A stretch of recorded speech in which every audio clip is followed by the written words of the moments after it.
Hari ini saya mendapat berita yang mengejutkan dan super terkejut. Ternyata selama ini saya bodoh, nggak ngeh. Kenapa saya bodoh? Maaf, saya harus emosional bicara ini. Karena memang saya goblok, nggak memikirkan satu hal. Ini masih menyangkut kasus Rudi Simamora. Kalian masih ingat? Saya langsung tancap gas ya kawan-kawan ya, karena waktu saya nggak banyak, saya nanti mau ada acara. Kalian harus tonton ini dan sebarkan ya. Tantang oknum-oknum di Polrestabes Medan itu. Brengsek kalian semua, brengsek, kurang ajar. Ya, nggak takut saya. Oke, sekarang kalian lihat ini kawan. Saya pernah membukakan kepada kalian SIPP, ini kawan. Semoga banyak orang nonton ini, sebarkan.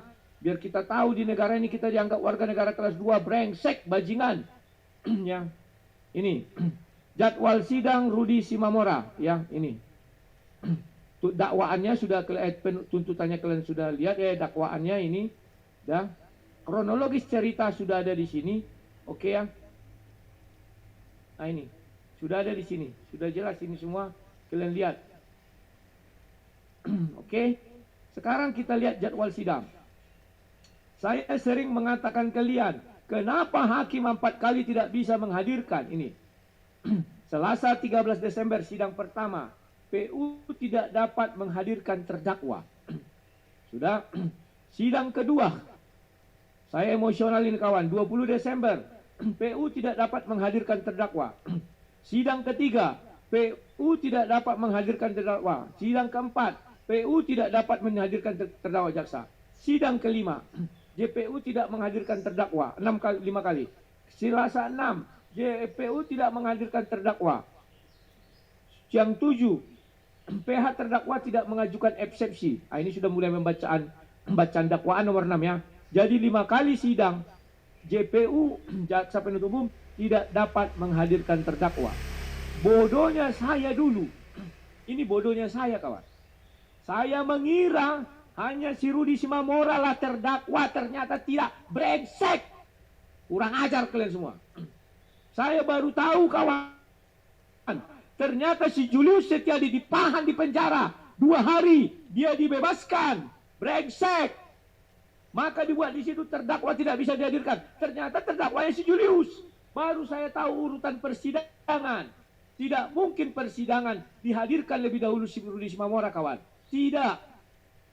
Karena itu disaksikan di video Julius Setiadi. Dan dia waktu itu adalah saksi.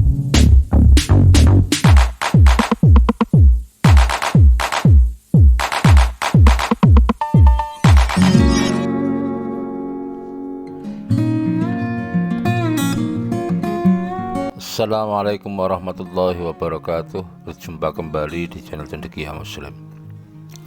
Teman-teman sekalian, itu tadi cuplikan video konten dari Rudi Yohanes ya, yang menurutku luar biasa ngerinya ya, ketika dia menyampaikan bahwa ternyata Julius itu pernah jadi tersangka dan ditahan, dan kemudian dia mengatakan bahwa Julius juga pernah jadi terdakwa tapi dipanggil oleh pihak pengadilan, tidak pernah hadir sampai beberapa kali begitu. Itu yang disampaikan oleh Rudi Yohanes. Teman-teman sekalian, kalau aku lihat Rudi Yohanes ini orang yang emosional ya, dan sebaiknya ketika kita dalam keadaan emosi tidak usah melakukan live ya, tidak usah membuat konten live di media sosial. Yang pertama itu. Yang kedua, aku lihat memang ini soal kapasitas ya, soal kedunguan si Rudi ya, terhadap beberapa pernyataan dia. Dia mengatakan bahwa Julius pernah jadi terdakwa, kemudian dia membukakan SIPP, Sistem Informasi Penelusuran Perkara, yang dia jelaskan tadi ya. Padahal kalau kita lihat dalam SIPP yang dia tampilkan tadi itu tidak ada satupun yang menyebutkan terdakwa atas nama Julius.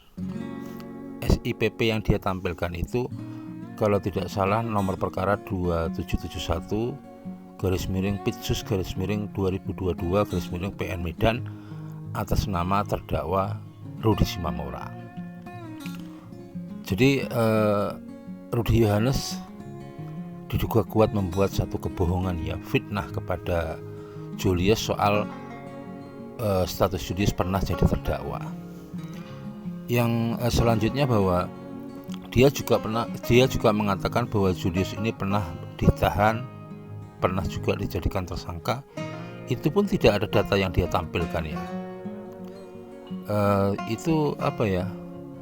Menunjukkan bahwa Rudi Yohanes ini hanya pepesan kosong, ya. Apa yang dia sampaikan itu sebatas bualan saja. Dia tidak mengecek informasi yang diberikan oleh pihak ketiga yang katanya dia dapat informasi dari salah seorang oknum dari Polrestabes Medan.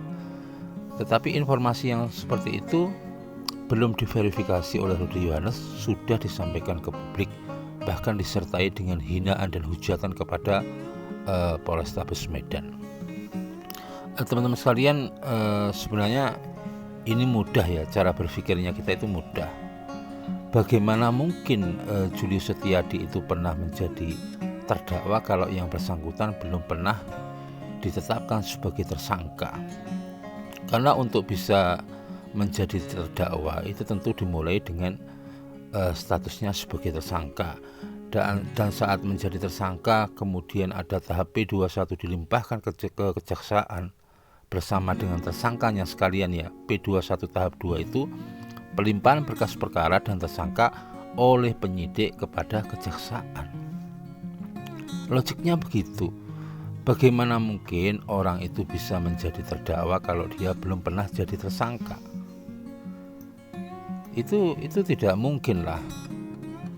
Dan ketololan Rudi Yohanes, ya, setiap orang yang menjadi terdakwa itu pasti ada register perkaranya.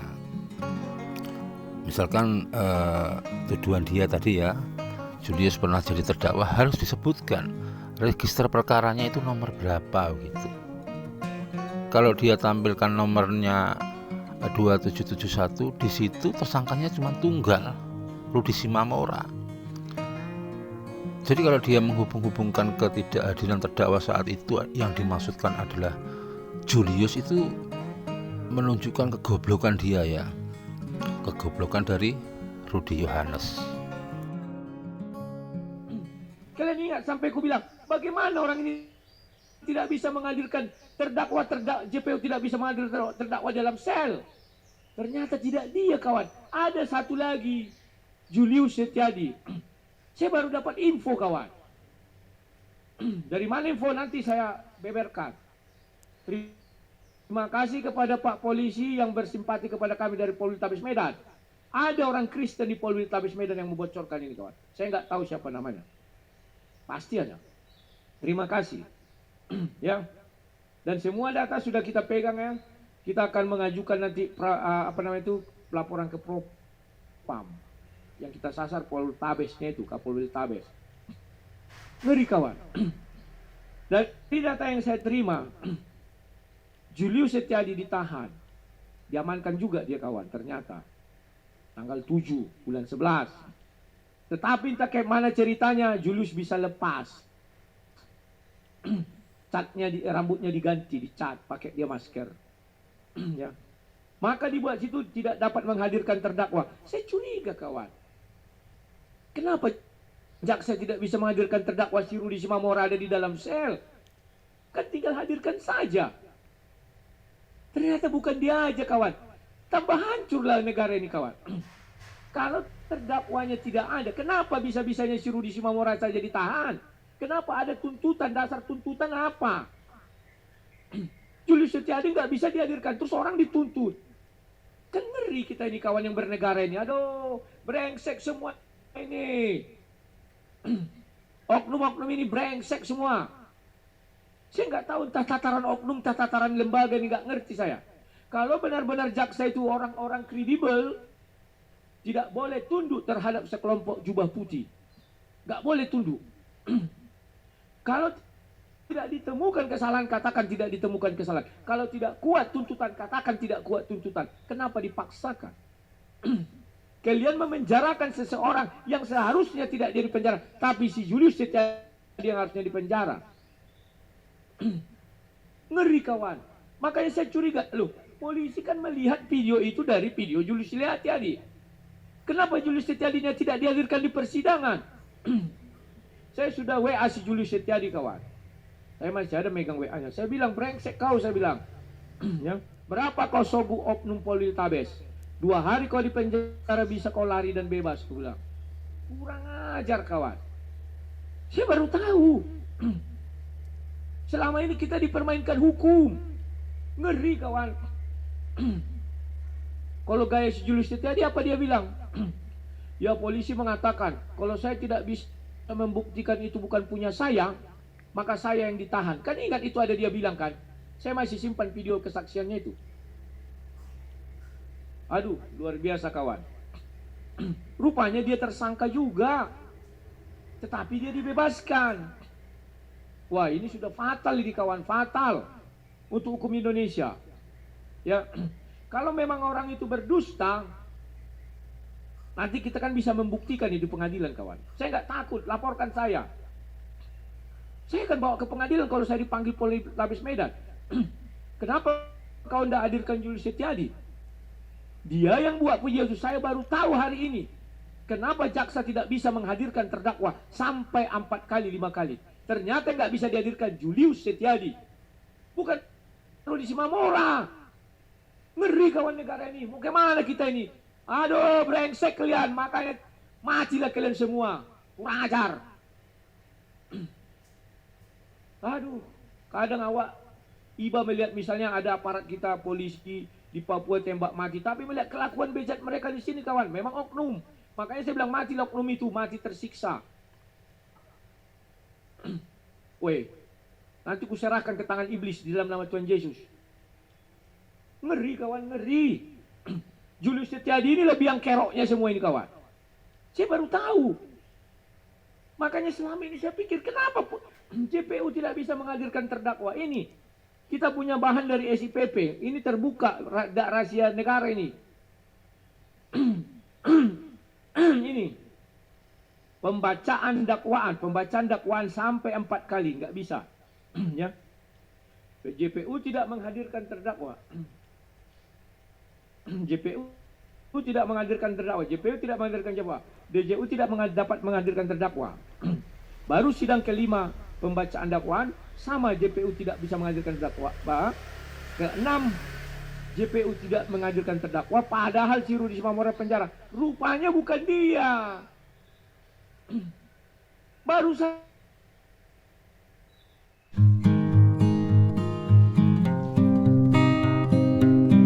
teman-teman sekalian, memang memungkinkan satu register perkara itu dengan beberapa tersangka.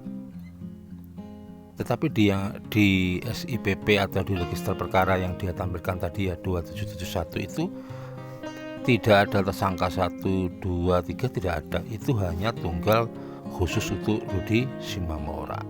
Tidak ada hubungannya dengan Julius Setiadi. Kemudian kedunguannya lagi ketika dia mengatakan bahwa ketidakhadiran terdakwa itu karena kesalahan dari Polrestabes Medan yang tidak profesional ketika melepaskan Julius. Ini justru tidak logik ya, apalagi secara teoritis ya. Kalaupun benar ada ketidakhadiran terdakwa, itu bukan ketidakprofesionalan penyidik, tetapi ketidakprofesionalan dari jaksa penuntut umum, karena yang melakukan penuntutan itu adalah jaksa. Apalagi yang dia sampaikan itu gak ada hubungannya dengan Julius. Itu yang tidak hadir itu Rudi Simamora. Alasan ketidakhadirannya kita nggak tahu ya. Barangkali masih sakit, barangkali ada sesuatu alasan tertentu sehingga JPU tidak bisa menghadirkan. Tetapi pada intinya pada akhirnya sidang itu digelar dan Rudi Simamora juga telah divonis pidana penjara ya, dinyatakan bersalah. Kalau memang Rudi Johannes tidak bisa menerima vonis yang dijatuhkan kepada Rudi Simamora, jangan koar-koar, lakukan banding. Kemudian kalau dia memang punya data kalau Julius pernah jadi tersangka kemudian dilepaskan, silahkan ditelusuri. silakan ditelusuri dan lakukan upaya hukum. Kalau memang Julius pernah jadi tersangka kemudian dilepaskan, dan untuk melepaskan tersangka atau membatalkan status tersangka itu tentu penyidik harus mengeluarkan surat penghentian penyidikan, surat pemberitahuan penghentian penyidikan, SP3 ya, penghentian penyidikan itu. SP3 itu bisa dimohonkan pra peradilan untuk membatalkan pembatalan penetapan tersangka. Harusnya itu, nggak usah kowar-kowar Rudy Yohanes, apalagi dengan hinaan-hinaan kepada lembaga kepolisian. Kita tunggu dari Rudy Yohanes, apakah dia bisa menyampaikan data-data yang terkait dengan apa-apa tuduhan yang dia sampaikan. Kalau tidak, ini ada dua potensi perkara yang bisa menjerat dirinya ya. Kabar bohong yang menimbulkan keonaran, kemudian penghinaan kepada lembaga negara ya. Kalau kabar bohong itu bisa kita lihat di pasal 14 dan 15 Undang-Undang Nomor 1 1946 tentang peraturan hukum pidana ya. Kabar bohong yang menimbulkan keonaran. Yang kedua, penghinaan kepada lembaga negara ya, kepada badan atau penguasa umum milik negara ya, dalam hal ini kepolisian. Itu bisa kita lihat di pasal 207 KUHP. Jika itu dihubungkan dengan tindakan yang dia lakukan di media sosial, bisa dihubungkan dengan pasal-pasal yang ada di Undang-Undang ITE seperti pasal 27 dan 28. Potensi yang kedua, jika Julius mau melaporkan Rudy Yohanes, tentu itu sangat ada potensi besar ya, laporan soal fitnah dan pencemaran nama baik melalui media sosial, pasal 27 ayat 3 Undang-Undang ITE. Ini ada dua arah ya. Kepolisian bisa menjerat Rudy Yohanes dengan kabar bohong dan penghinaan kepada lembaga negara. Julius bisa melaporkan Rudy Yohanes dengan pencemaran nama baik dan fitnah. Kalau yang dari kepolisian itu deliknya delik umum ya, sebenarnya tanpa ada laporan polisi bisa langsung melakukan penyelidikan terhadap perkara ini, memproses hukum perkara ini. Kalau yang dari Julius, fitnah dan pencemaran nama baik terhadap Julius, itu delik aduan. Kita tunggu teman-teman respon dari Polrestabes Medan ya, bukan Polwiltabes. Sekarang tidak ada Polwiltabes itu ya karena dungunya si Rudy aja. Kita tunggu respon dari Polrestabes Medan, karena apa yang disampaikan oleh Rudy Yohanes ini sungguh-sungguh keterlaluan ya. Dia mengatakan brengsek dan bajingan terhadap Polrestabes Medan. Meskipun yang dituju ini Polrestabes Medan, tetapi hakikatnya ini yang sedang dihina, yang sedang dihujat adalah Kepolisian Republik Indonesia yang saat ini sedang berusaha dengan maksimal untuk memulihkan dirinya ya, nama baiknya, martabatnya, karena berbagai kasus yang terjadi akhir-akhir ini.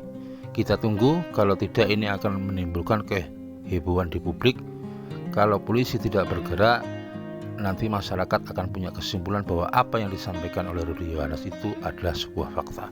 Demikian kurang lebihnya, mohon maaf. Assalamualaikum warahmatullahi wabarakatuh.